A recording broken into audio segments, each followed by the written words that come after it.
Okay, so what is the cloud? Well, the cloud is one of those buzzwords, quote unquote, that everyone is talking about right now, whether it be security professionals and they're talking about the cloud, or application developers need to make their applications cloud ready, or whatever the case might be, right? Everyone is talking about the cloud. Some people understand it, some people have no clue. All right, so really, what is the cloud? Well, the cloud, in a very basic sense, is storage that's external to a company's data center. So basically, you're storing stuff outside of your own data center. It's accessible from the outside world, whether it be publicly accessible to everyone or only people with proper credentials. Okay, that remains to be seen. Okay, it depends upon the application.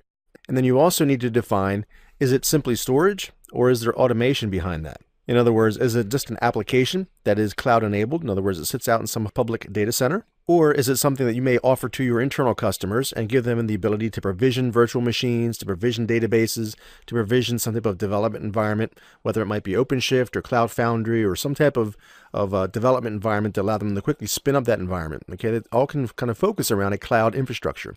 And then, as we talked about before, there are different types of clouds, right? There are public clouds, private clouds, and then a hybrid combination thereof. So basically, cloud, when it refers to a security posture, we need to just understand, really, are there policies in place, are there access controls as to who can access that data? All right, we need to make sure that we audit third-party providers to ensure that their security practices are at least as stringent as our own.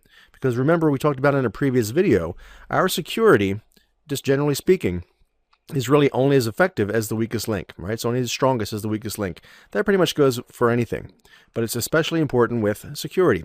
Doesn't matter if we have millions of dollars in locks and controls. If on the side, kind of attached to our network, is a third-party hosting provider, and they have abysmal security. Someone can walk right in through the side door, so to speak, and get into our company's network. Okay, so that doesn't do us much good. We need to make sure that all of these things are kind of lockstep with each other so that we have a consistent security posture. And something else to keep in mind is the data copied to multiple data centers. Okay, when they replicate, most times they're going to replicate that data to 3 or more data centers. Is it within the same geographic region?